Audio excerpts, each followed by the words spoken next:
हाँ भाई, प्यारे प्यारे स्टूडेंट, आजकल हम देख रहे हैं कि छोटे छोटे प्रश्नों को हम विस्तार पूर्वक बता रहे हैं।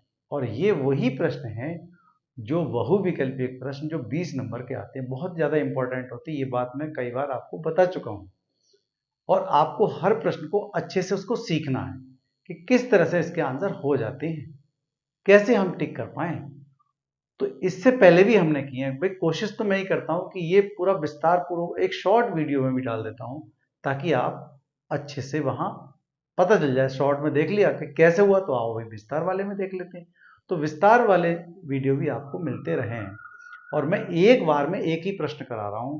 और ये 2023 का सेट चल रहा है। लगभग लगभग जुलाई तक जिनके सिलेबस हो जा रहे हैं वही प्रश्न मैं करा रहा हूं। ऐसा नहीं है कि वहां सितंबर तक, अक्टूबर तक हो जाएंगे। तो सितंबर वाले हो जाएंगे तो हम सितंबर वाले सवाल भी करेंगे।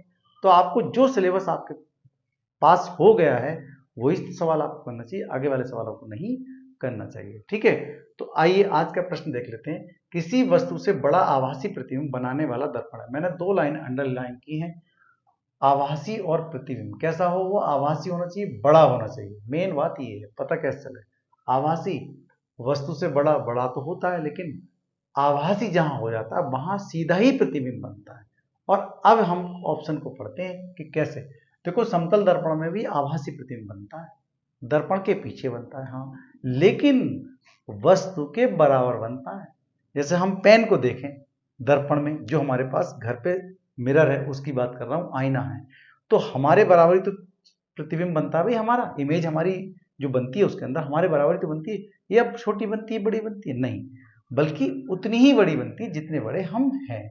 सही है, नाक कान हमें उतने ही बड़े दिखाई देते हैं जितने बड़े हम हैं, छोटे बड़े दिखाई नहीं देते। सही बात है ना। दर्पण वही है, समतल दर्पण। तो उसने तो कहा है कि वस्तु से बड़ा बनना चाहिए, तो वस्तु से बड़ा तो भाई इसमें बनता नहीं, ये बात तो हुई कैंसिल। अब आते हैं हम उत्तल में। तो उत्तल दर्पण में प्रतिबिंब सभी सीधे ही बनते हैं, लेकिन लेकिन छोटे बनते हैं। ये बात भी इनकी कैंसिल हो गई। अब आते हैं हम अगले वाले पे कि अवतल में क्या। हाँ भाई, अवतल की बात हो सकती है। कैसे? 6 प्रकार से प्रतिबिंब बनते हैं, लेकिन छठी कंडीशन में सीधा और वस्तु से बड़ा प्रतिबिंब, वो भी दर्पण के पीछे बनता है। और 5 बार वस्तु को रखते हैं दर्पण के सामने, सबके सब उल्टे और वास्तविक प्रतिबिंब बनते हैं।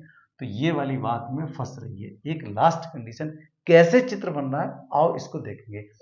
डी नंबर के कोई गोली है में, तो कोई गोली तो नहीं चलेगा, गोली तो 2 ही है, चाहे ये गोली हो चाहे ये गोली।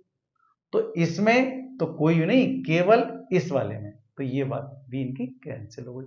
तो इसमें देखते हैं हम किस तरह से प्रतिबिंब बनता है। ठीक है, इसका ऑप्शन ये वाला सही होगा। कैसे होता है आओ देखें।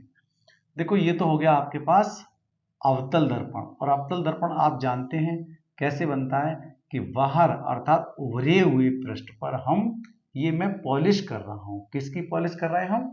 ये कर रहे हैं चांदी और लाल ऑक्साइड। ये आपकी हो गई मुख्य अक्ष। मैं पैमाने से बनाऊं क्योंकि आप पैमाने से बनाना ज्यादा सही समझते हो।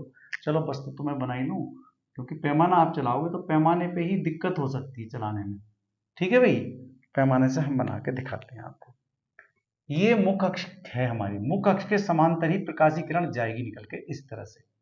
ये बहुत इंपॉर्टेंट प्रश्न है ये वाला, मतलब चित्र बहुत ज्यादा इंपॉर्टेंट है। ठीक है, अब प्रकाशीय किरण कहां से निकलेगी? मुख्य अक्ष से निकलेगी, के बराबर समांतर निकलेगी। तो मुख्य अक्ष के समांतर तो कहां से निकलेगी? अब वो निकलेगी फोकस से। तो एफ में बाद में लिखूंगा, पी तो मैं लिख चुका हूं। ठीक है, तो पी तो अब ये निकलेगी, तो यहां निकले, यहां निकले, कहीं डाल सकते, तो मैंने यहां डाल दिया। तो ये यहां से निकलेगी, वो भी फोकस से होकर के। हमेशा याद रखें कि जब मुख्य अक्ष के समांतर चलती है प्रकाशीय किरण, तो फोकस से ही निकल के। अभी पैमाने को नहीं हटाना है तुम्हें, पट्टी को नहीं हटाना है। छोटी पट्टी है तो थोड़ी बड़ी कर लीजिए और इस तरह से कर लीजिए जैसे मैंने आगे बढ़ाई है। ठीक है, और अब पीछे की तरफ बढ़ा रहे हैं, तो हम क्या कर रहे हैं? डॉट डॉट डॉट डॉट चलाएंगे, क्योंकि आभासी मुझे बनाना है। कैसे बनाना है? आभासी। समझ में आ गया होगा। अब इसको कहीं ना, इसको इस तरह से जो नोक है इसकी वस्तु की, वही पैमाने को रख रहे हैं हम, कहीं नहीं ले जा रहे हैं। और थोड़ा सा तिरछा करेंगे, ऐसे नहीं करेंगे, ऐसे करके करेंगे। समझ में आ गया? ऐसे करके करेंगे, इस तरह से, इस तरह से करेंगे। ठीक है भाई। और अब की बार प्रकाशीय किरण कहां से निकलेगी, आओ देख लेते हैं। देखो, ये गई पीछे, और अब निकलेगी वो कहां से? वक्रता केंद्र से।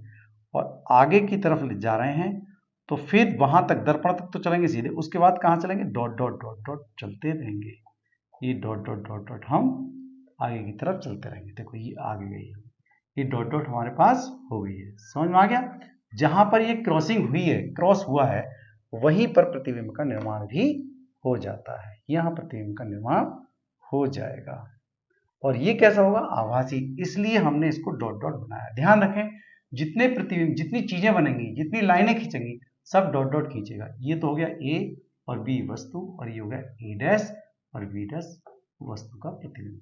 कहां पर है वस्तु, कहां रखा गया है, ध्रुव और फोकस के बीच में। इस तरह से ये आपके पास किरण आरेख भी बन जाती है। देखो भाई, किरण आरेख तो इसमें नहीं पूछी थी, लेकिन तरीका वही आएगा। ऐसा कौन सा दर्पण है जिसमें वस्तु का काल्पनिक, आवर्धित और बड़ा प्रतिबिंब बनता हो, तो भैया काल्पनिक भी कहते हैं इसे, आभासी कहते हैं, और आवर्धित भी कहते हैं कि वस्तु से बड़ा, आवर्धित का मतलब बड़ा। ठीक है, ये जान लिए शब्दों को कि वस्तु से बड़ा और आवर्धित प्रतिबिंब और काल्पनिक भी बनना चाहिए। उस दर्पण का नाम क्या है, अवतल दर्पण। और कहाँ बनता है, जब वस्तु को ध्रुव और फोकस के बीच में रखते हैं। देखो मजे मजे में वीडियो सीखिएगा, वीडियो से सीखिएगा मजे मजे में, ठीक है। और चित्र को मेरे साथ साथ जरूर बनाएं, तभी बहुत अच्छा लगेगा। Thank you, have a nice day.